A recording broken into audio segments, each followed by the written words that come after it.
I'm fully prepared with everything I need for the Jay-Z documentary. The moment he sent that legal letter, I knew I had to let the world see who he really is. He and Diddy are cut from the same cloth. He just hides his arrogance and control behind a cleaner image. Our feud has lasted 20 years, and I know better than anyone what he's done in the shadows. I even suspect that so-called funeral bouquet wasn't Diddy's idea at all, but Jay-Z acting on his behalf. Back when Nicki Minaj posted that video of him wearing a pink wig, all I did was repost it, and he got so nervous he had his lawyers threaten me. In 2015, Nicki worked her ass off helping him build his platform, and he allegedly pocketed her $7.9 million in royalties. And then there's his fingerprints all over key incidents through the years, whether it's the elevator footage or the guest list at Diddy's parties. He was involved, clearly, but somehow he always walks away untouched. That's what he's best at, pulling strings behind the scenes while pretending to be spotless in public. And now that a corner of the darkness has been ripped open, I'm not stopping. Everything my team and I are doing isn't about attacking anyone. It's about making sure the truth can't be buried by him ever again. He ain't answering the phone? He ain't answering the motherfucking phone. Yeah, it's like that. It's like we had a black billionaire's lunch. Black excellence. They're sitting there like, yeah. It's a billionaire brunch. Like, I hate you, man. And we here together, and we're gonna keep staying together. We getting tighter. Unaware of anything going on here. This is the one time I'm gonna be with you this year. Yo, I feel like I'm normal again. Jay-Z is facing growing scrutiny after reports emerged that alleged private messages between him and Diddy have surfaced online, sparking widespread reaction across social media. The developments have placed Jay-Z in an uncomfortable position, reigniting long-held speculation about his ties to Diddy and potential involvement in controversial matters. As these alleged exchanges draw public attention, old accusations are resurfacing, past narratives are being re-examined, and the controversy is quickly escalating, posing a significant threat to Jay-Z's carefully maintained public image and legacy. Sean Carter aided and abetted or was directly involved. It's about to get real tense, and there's a lot of girls and boys who are still trapped inside the machine. In previous interviews, 50 Cent has made it clear that he never associated himself with Diddy's inner circle, stating that certain invitations and environments immediately raised red flags, leading him to keep his distance. According to 50, that intentional separation is precisely why he feels comfortable speaking out today. When the allegations eventually came to light, he noted that he found out the same way the general public did, through news coverage.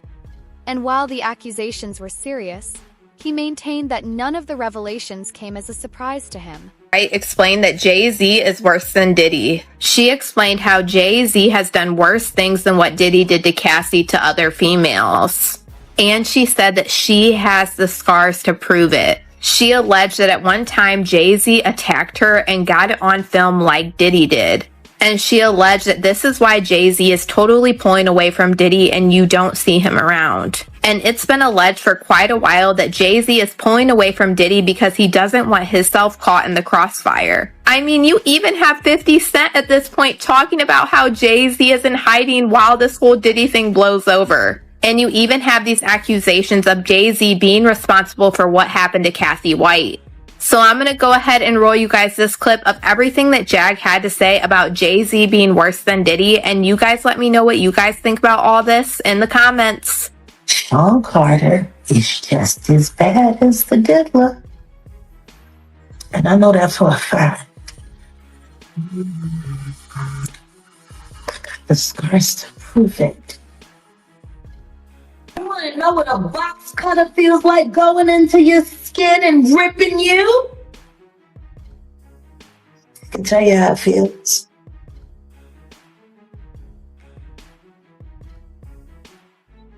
Y'all ain't seen shit yet. That Cassie shit, that's nothing. So I'm saying Sean Carter remembers everything he did to me and he's got it on tape.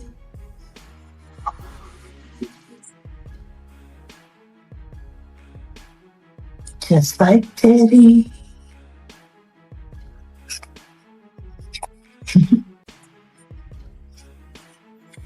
It's gonna be crazy.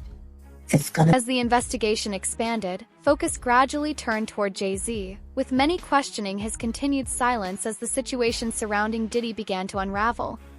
That low-key approach only fueled speculation further, leading some to believe his team may have been aware of his name appearing in civil proceedings and was attempting to manage the narrative before it got out of hand. Others feared that even without formal charges, the damage to his reputation was already taking hold.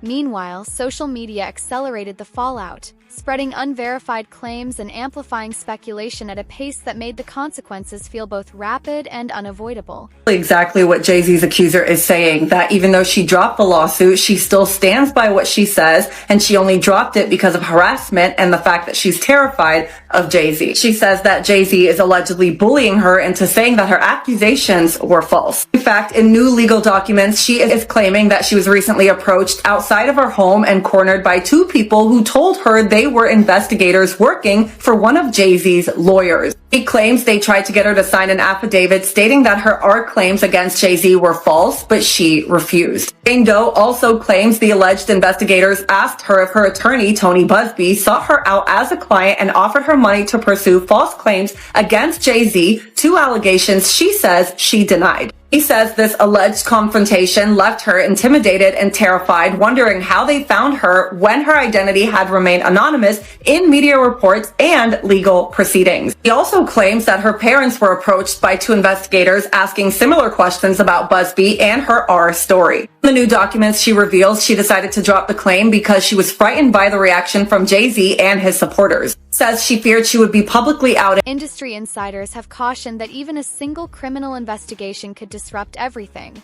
not just for Diddy, but for anyone seen as closely connected to him. That is why many believe 50 Cent's documentary carries significant weight.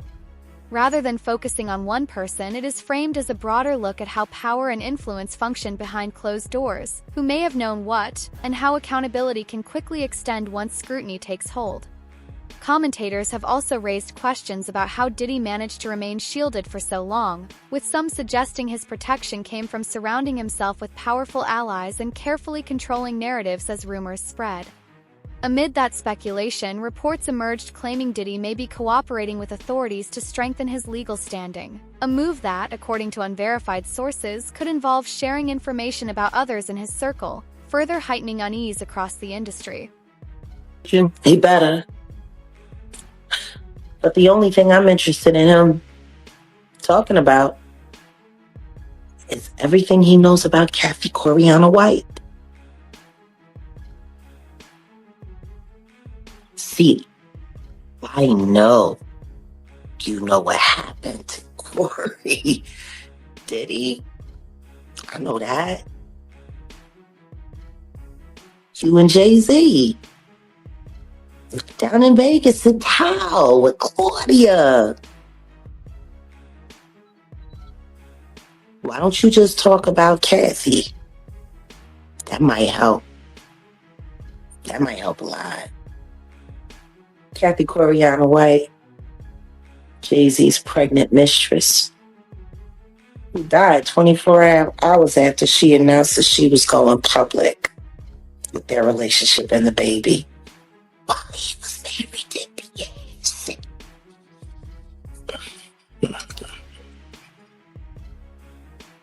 Was it an aneurysm, Diddy? Or are you the one who paid the same coroner that you...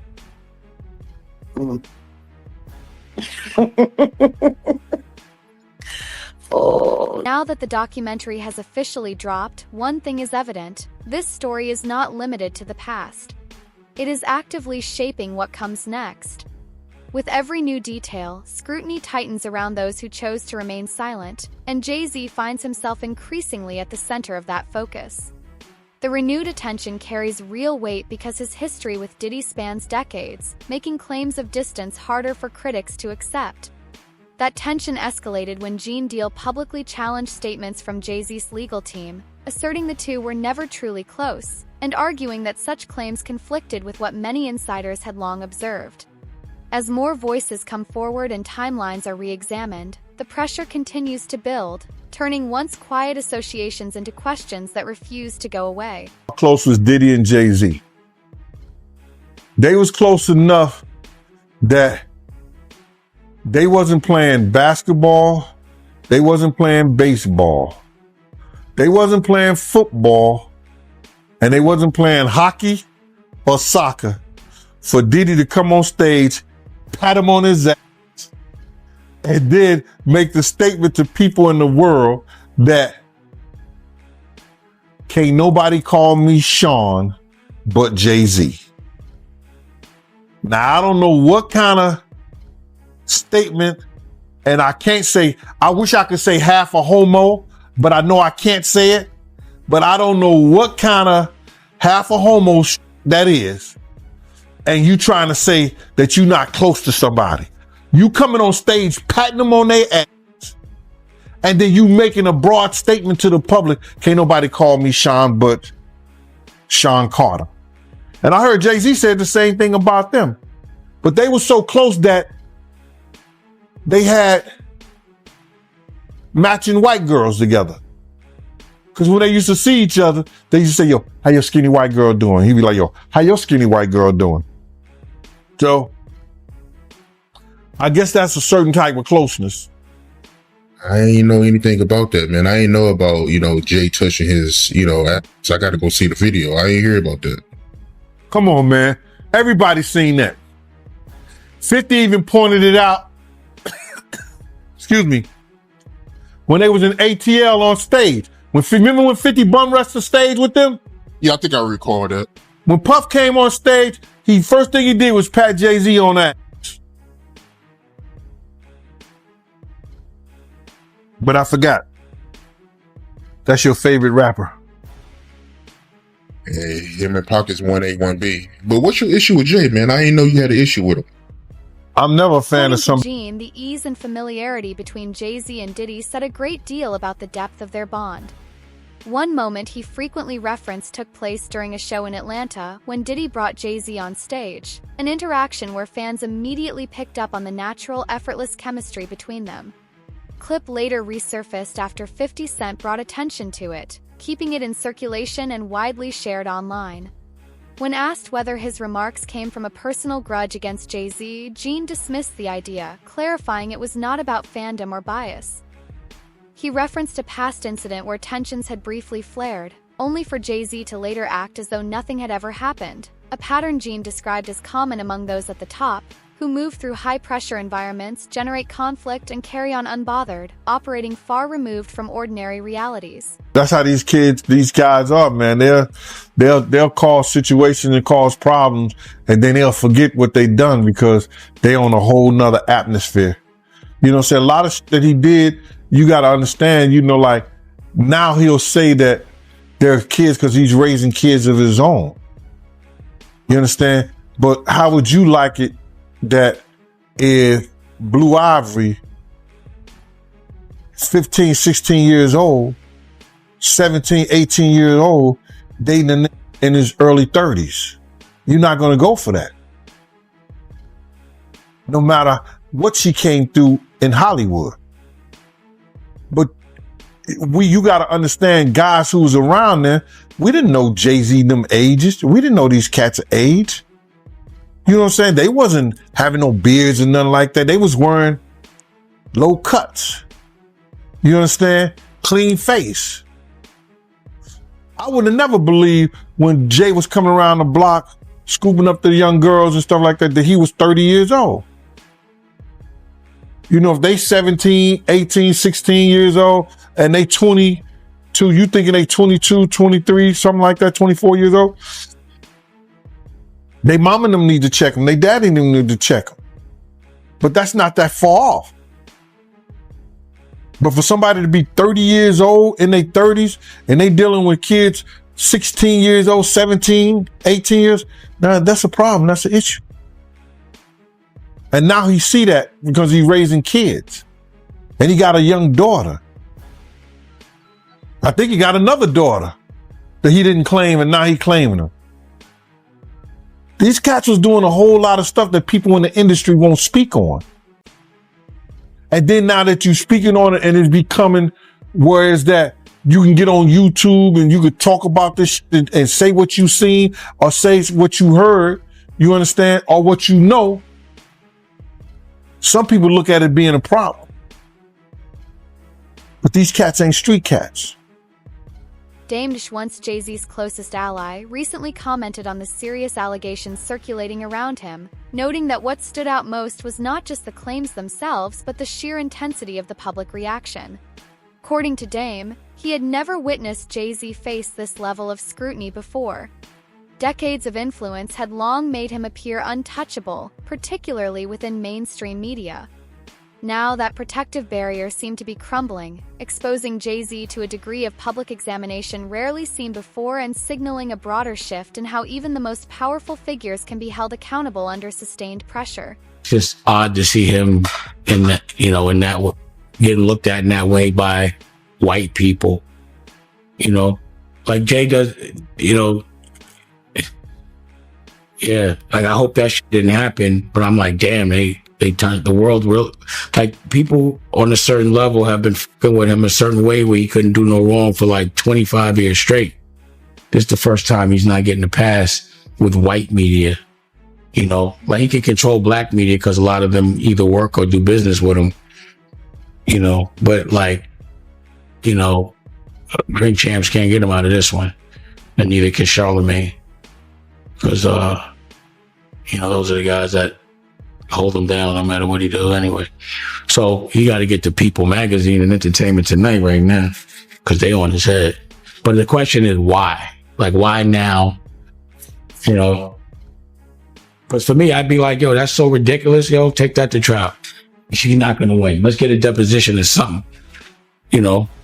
So I don't know why they on his head so much, pause. But I never seen him, under this, I never seen him in this position. They have to explain himself. Pause. How you feel about the statement he came out with? I mean, I didn't hear him say anything. I heard a piece of, like I said, I'm doing an interview, so I talk. I thought it was long. For a statement, I thought it was long, pause. But, I think right now, his silence is the worst thing for him. If he is innocent, he needs to let people ask him questions, and he needs to be able to say his side of the story. What surprised Dame most was seeing Jay-Z in a position he rarely occupies, defensive and under constant pressure, a scenario almost unheard of outside a handful of isolated moments in his lengthy career. For decades, Jay-Z has seldom had to publicly justify himself, making the current level of scrutiny all the more striking. Meanwhile, questions linger about why 50 Cent appears so determined to expose him, and the Diddy connection alone does not fully account for it.